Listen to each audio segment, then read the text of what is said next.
ანუ როგორც მზე შეიძლება ამოვიდეს, ისე შენ შეგიძლია უთხრა ადამიანს, რომ ამოდი საიდანღაც, თორემ ისევ დაგიჭერს ის, ვინც ვერ უშველა თავს, ისევ გაცვავენ ჯვარს, მოიკვავ თავს, იჯდებ იქ, სადაც სვამენ ხალხს.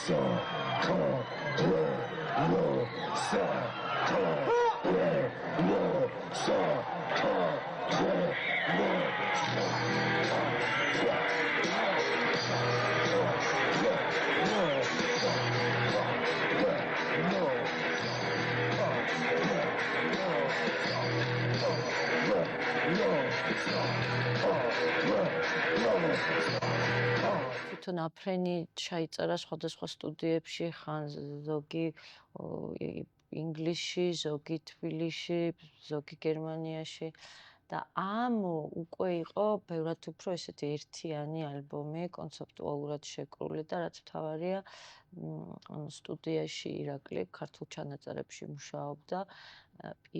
სიმღერა თვითონ ამოს მეორე ცოტა გრძელი ვერსია, რომელიც არის თავიდან ბოლომდე, ესე იგი დრამზესაც ირაკლი წერდა.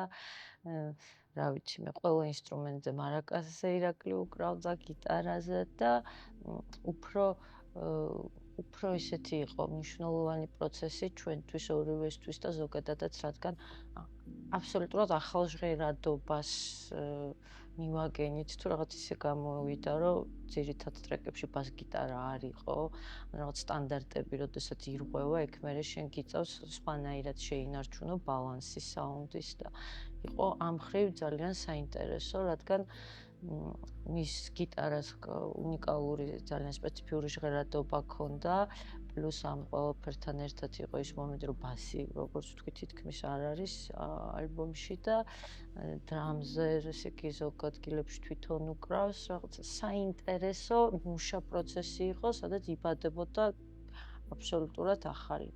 ეგეთი ბედნიერი წუთები ალბათ ბევრი არ მქონია, იმიტომ რომ როდესაც შენ მართლა რაღაც ისე ძიების პროცესში ხარ და ეს პროცესთან ძალიან საინტერესო და ჩამთრევია, დილიდან საღამომდე კიდე იყო სტუდიაში და გიორგი რო დაგვიბარებდა, ვთქვათ, გარკვეულ დროზე, რამის ადრე მივდიოდით ჩვენ და შეიძლება დილიდან საღამომდე ყოფილიყავით სტუდიაში და უკვე ერთ შიმშილის მომენტიც დავიწყებული გაქვს და ყველაფერი იმდენად 100%-ით გინდა რომ საქმეში იყე.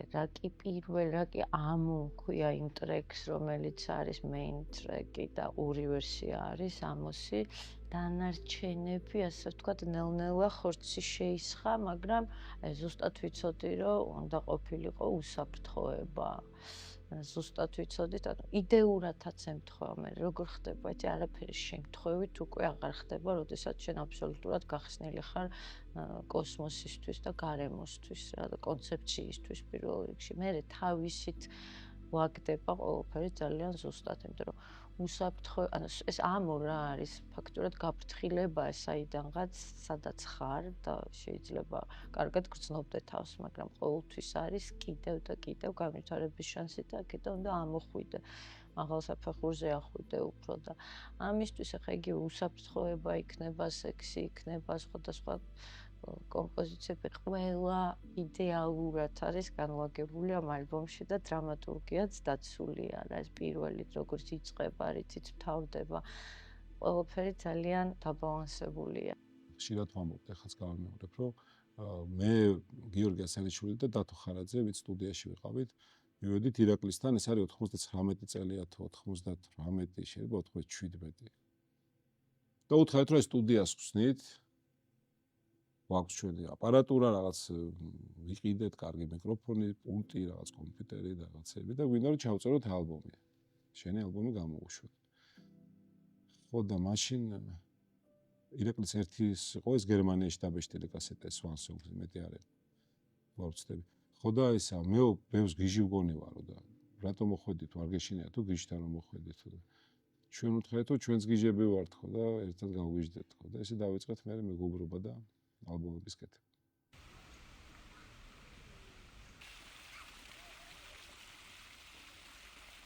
თქვენ გიტარაზე მღეროდა შავ ვერსიას და მე რო ფიქრობდით როგორ გაგვეკეთებინა, რა ინსტრუმენტები ყოფილიყო, როგორი ფორმა მიგვეცა და ასე შემდეგ.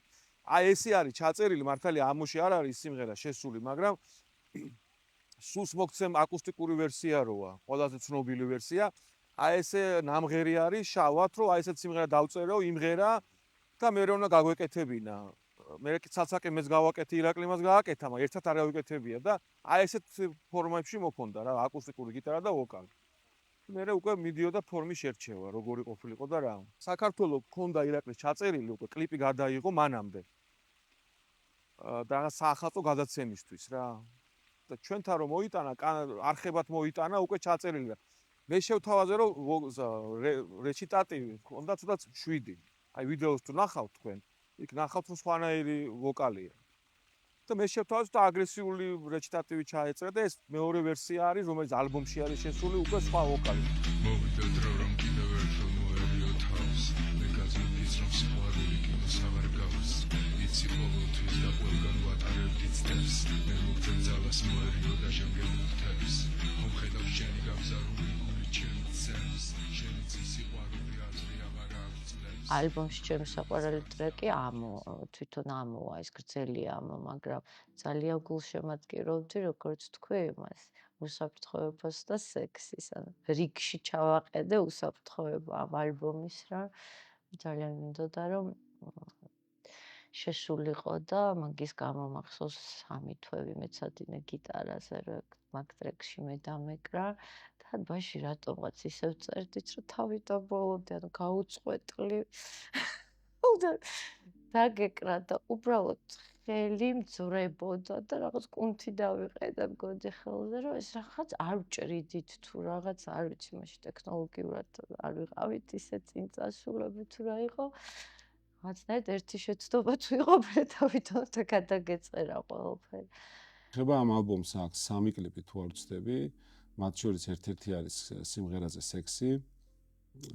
ეს სიმართლე გითხრა, ეხლა არ მახსოვს რატომ გადავწყვიტეთ ამ სიმღერაზე კლიპის გაკეთება. ერთ-ერთი ვერსია ხა რასაც ვიხსენებ, იყო ის რომ უფრო პოპ სიმღერაა ვიდრე როკ სიმღერა და ამ ალბომს მსმენელისთვის მისცემს ასე თქვა სტიმულს რომ ეს არის როკი. იმიტომ რომ მაშინ როკი და როკ სიმღერა ესეთი უნივერსალური სიტყვა არ იყო. როკი იყო 90-იანების ბოლოს 2000-ების დასაწყისში, იყო უფრო რაღაცა ესეთი მარგინალური სიტყვა, სადაც როკ მუსიკოსი და როკ მუსიკის მსმენელი მარგინალი იყო საზოგადოებისთვის, გარიყული იყო და მას არაფერი საერთო არ ჰქონდა იმ საქართველოსთან, რომელიც მაშინ იყო. ეხლა ესე აღარ არის, იმიტომ რომ როკს მსმენელმა შეიძლება როკსაც უსმინოს და პოპ მუსიკასაც, მაგრამ მაშინ ძალიან ესეთი სექტა იყო, როკ მუსიკის მსმენელი. და ჩვენ როგორც პროდიუსერებს გვინდოდა რომ გვეთქვა მსმენელისთვის რომ ეს არ არის როკ ალბომი, ეს არის პოპ ალბომი, იმიტომ რომ ირაკლი გარდა იმისა რომ კარგ მელოდიებს და ძალიან კარგ მელოდიებს წერდა, ასევე მას სათქმელი ჰქონდა ამ სიმღერებით და რაღაცებს ამბობდა ამ სიმღერაში. დღესაც მის სიმღერებს რომ უსმენ, სათქმელი აქვს, რომელიც არ ძველდება და თაობიდან თაობას გადაეცემა. ირაკლის ყოველთვის უნდოდა რომ ეს სათქმელი მისულიყო ახალგაზრდებთან და მოესმინათ. და ამიტომ ეს სექსი, რომელიც არ არის საერთოდ არ არის როკ ვერსია და როკი, უფრო რაღაც დისკო ვერსია, აი ეს იყო ერთ-ერთი მოტივი, რატომაც გადავწყვიტეთ ამ სიმღერას. სიმღერის გადაღების ისტორია შემდეგია, რომ ფული არ ქონდა, ეს არის 2000 წელი. ჩვენ სტუდიას ქართულ ჩანაწერებს ფული არ ქონდა, ქონდა სტუდია, სადაც წერდით სიმღერებს. ანუ კლიპი უნდა გადაგვაქვს. მაშინ კლიპების ეპოქა იყო, ახლა მე მგონი აღარ არის ეს ეპოქა. და ვნახე მარჯანიშვილის თეატრში სპექტაკლი. და ეს იყო სპექტაკლი, რომელიც ძალიან კარგი სპექტაკლი იყო, ძალიან საინტერესო და ვიფიქრე რომ მოდი აი ამ სპექტაკლის მასალას გადავიღებ, რეპეტიციას, გადავიღებ ასევე თვითონ სპექტაკლის მიმდინარეობას, შემდეგ დავადებთ ირაკლის და ქეთათოს რეჩიტატივებს და გავაკეთოთ კლიპი. ესე გამოცხვა ეს კლიპი სექსი მედია კუჩუხიძის სპექტაკლია თუ არ ვცდები, ქალბატონ მედიასი. დაგვთანხმდა მაშინ მარჯანიშვილის თეატრიც, რეჟისორიც რომ გადაგვეღო ეს ვიდეოზე, კულისებიდან ვიღებდი და მთელი კლიპი არის გადაღებული კულისებიდან. და შემდეგ უკვე ცალკე გადავიღეთ მარჯანიშვილის თეატრში რეჩიტატივები ქეთათოს და ირაკლის. სულ დაჯდა $100 ეს კლიპი. დამიჯერებთ. $100 მონტაჟიან, გადაღებიან, ოპერატორია ყველაფერი. გრიმიან, კოსტუმებიც იქვე ავიღეთ, ეს კოსტუმები რაცაც ვიათ ირაკლის და ქეთათოს მსახიობების კოსტუმებია. ძალიან ძველი კლავიშები გქონდა სტუდიაში. აი ნიკოლოზის დროინდელი რო იტყვიან და ორგანის 78 ყველა მთელი ალბომი არის იმაზე ჩაწერილი. ხო და ეს ორგანის 78-იც მაგიტო ქვია რა 78 წელს გამოშვებულია ხუმრობდით. რა თქმა უნდა 78 წელს გამოშვებული არ იყო, მაგრამ ნუ არც ბევრი აკდა რა და 78 წელს რაღაცა ხმის ამბავში დაარქვა რა თვითონ აი ეს ესეთი ხმა ორგანს. თორე ის ძალიან ძველ კლავიშებს და ძალიან უბრალო კლავიშებზეა ჩაწერილი მთელი ალბომი. ყდას რაც შეეხება ირაკლი მოიტანა თუ ქეთათომ ეს ვერსია მახსოვს პატარა ესეთი ის იყო რა ქვია კონვერტი კი არა რაც ეძახება წერილის გასაგზავნე რა ქვია მაგ სიტყვას პოსტკარდი ხო ძველი ქართული სიტყვა პოსტკარდია და ყველას მოგვეწონა არც ვიკამათია და არც არა და პირდაპირ თქვით რომ ეს არის იმიტომ რომ ესეთი სიმღერები მაშინ ესეთი სიმღერები ისმოდა გვერდით ოთახში რა სიყვარულზეც იყო სიმღერები და ყველაფერი და მივხვდით რომ რაღაც ძალიან უშუალო და ძალიან ესეთი წმინდა ფოტოა რა და ისეთ გზნობებს ეხება რომელიც იმ დროს გვაკლდა ძალიან და არ დაგავიწყდეთ რომ 2000-იანი წლები ეს დასაწყისი არის რომ გვერდზე სტუდიის გვერდზე გვედგა ეს ისა რა ქვია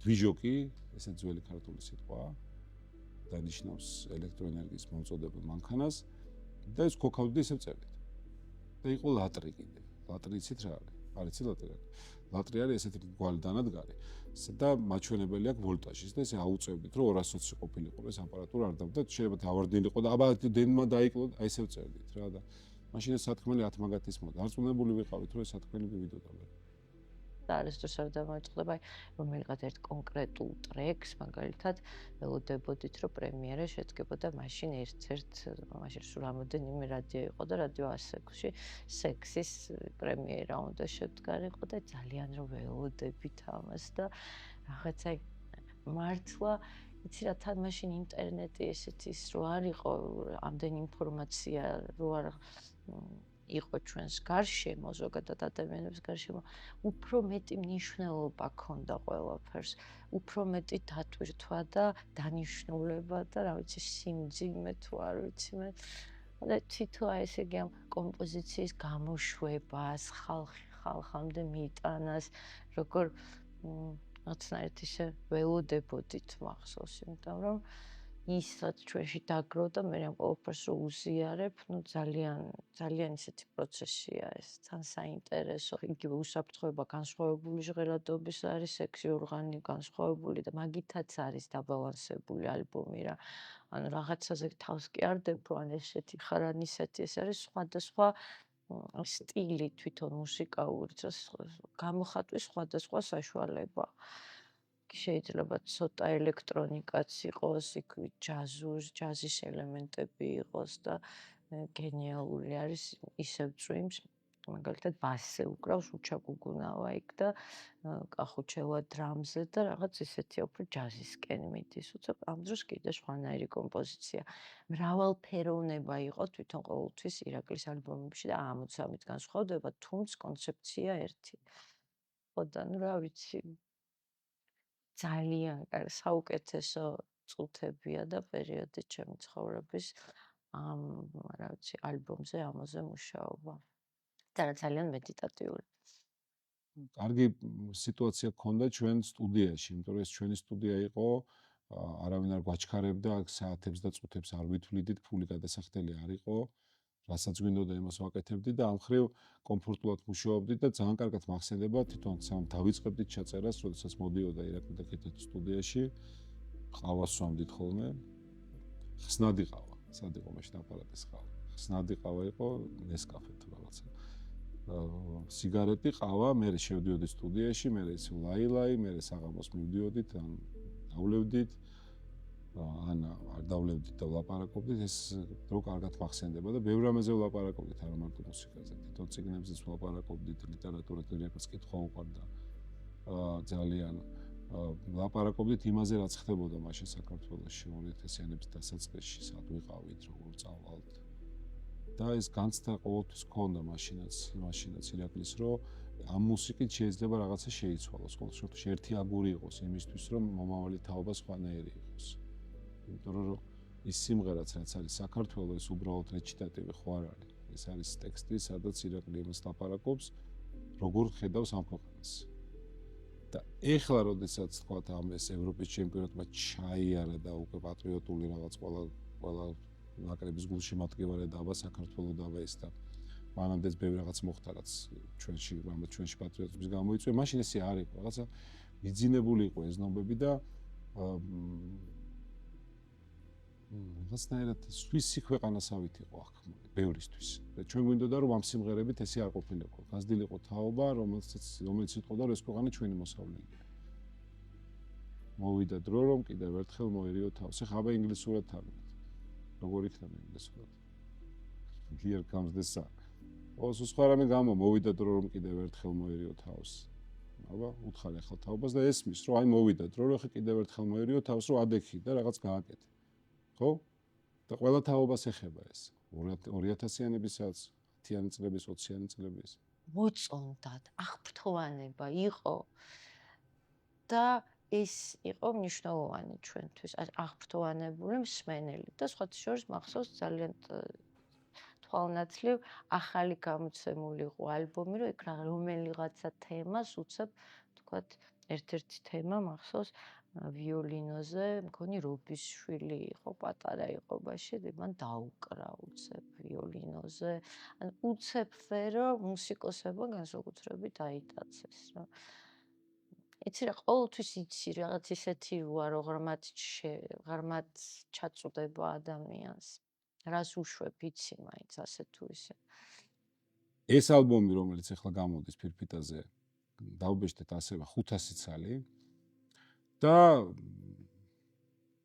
ალბათ გაიყიდა, იმიტომ რომ დასარიგებლად აღარ იყო. მაგრამ ერთი მომენტი რომ ჩვენ მე და გიორგი ასენიშვილი დავდიოდით ბაზრობებს რომ ამოწმებდით რომ აბა პირატული ვერსია ხო არ იყო? არ იყო პირატული ვერსია. ეს ბედნიერება გქონდა, ბედნიერება ბჭყალებში, იმიტომ რომ არ ყიდულობდნენ, წარმოიდგინე 500 ცალზე ლაპარაკი, ეს არ არის 50000 ან 5000. 500 ცალი ირაკლი ჩარკვიანის ეს ალბათ ერთ-ერთი ეპოქალური ალბომი ქართული მუსიკის ისტორიაში და არა მარტო ქართული მუსიკის ისტორიაში 500 წელს არ გაიყიდა. ასევე იყო კომპაქტ დისკები, იდო, ეს კომპაქტ დისკები, იდო.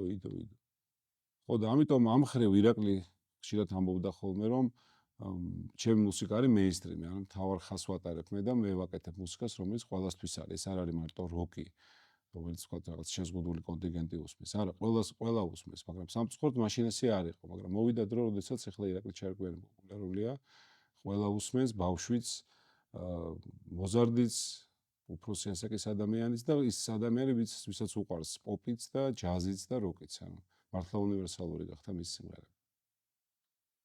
გამოხმაურება ქონდა, მაგრამ ეხლა რო აქვს ისეთი ნამდვილად არ ქონია მაშინ. იმიტომ რომ ნუ ეს რეალურად ადრე იყო ეს ალბომი ჩაწერილი, კარგი ერთუცუთი არავინ არ იცის, მაგრამ მერე დაეწია რა, პოპულარობაც, ნახვები მას საერთოდ არ იყო YouTube.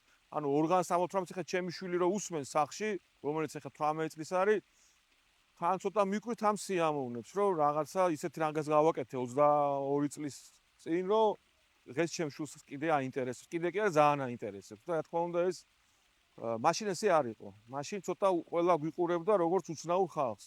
ორღანი რო ჰიტი იყო, ვიცოდი და სექსი რო იქნებოდა ჰიტი, ვიცოდი, გიჟი ეს ვეუბნებოდი დროზე ის რაღაც თემა, მისამღერივით ის ჩემი ღიღინი რო დავწერე, მიდი ახლა რამე დაადე დროზე თქო ვეუბნებოდი ამ სიმღერის გარეშე ალბომი არ იქნება.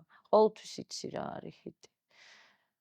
ყოველთვის იცი და ოღონდ შეიძლება ამ ჰიტის გარდა კიდე სხვა ისეთი სათქმელი გქონდეს, რაც კიდე უფრო მნიშვნელოვანია. თორე სათქმელი გქონდეს ადამიანს. მე მანამდე სხვათა შორის არაერთხელ მიფიქრია, რომ რაღაც პერიოდები იყო, როდესაც უკვე ხვდები, რომ CD, ნუ მართლა აღარ არის რა, ამოღებულია უკვე ხმარებიდან რეალურად და რა მედიუმით შეიძლება გამოიცეს, როგორ და ნუ ფირფიტა ძალიან კარგია. ფირფიტის ჟღერადობა სულ სხვაა კიდე. ხალხმა ეხლა უფრო დააფასა რეალურად, ვიდრე მაშინ როცა ცოცხალი იყო და კი იძახდას რომ მაგას სულ ლაპარაკში რომ მე ეს სიმღერებიო გაცილებით მე დაფასდება ვიდრე ეხლაო. პრინციპს ჩვენც ვეთანხმებოდით, მაგრამ კიდე კაი გავაკეთეთ რა, რომ არ დაგვეზარა და არ გადავდეთ და ასე შემდეგ და ეხლა აი ვინილით შემოგვესწრება.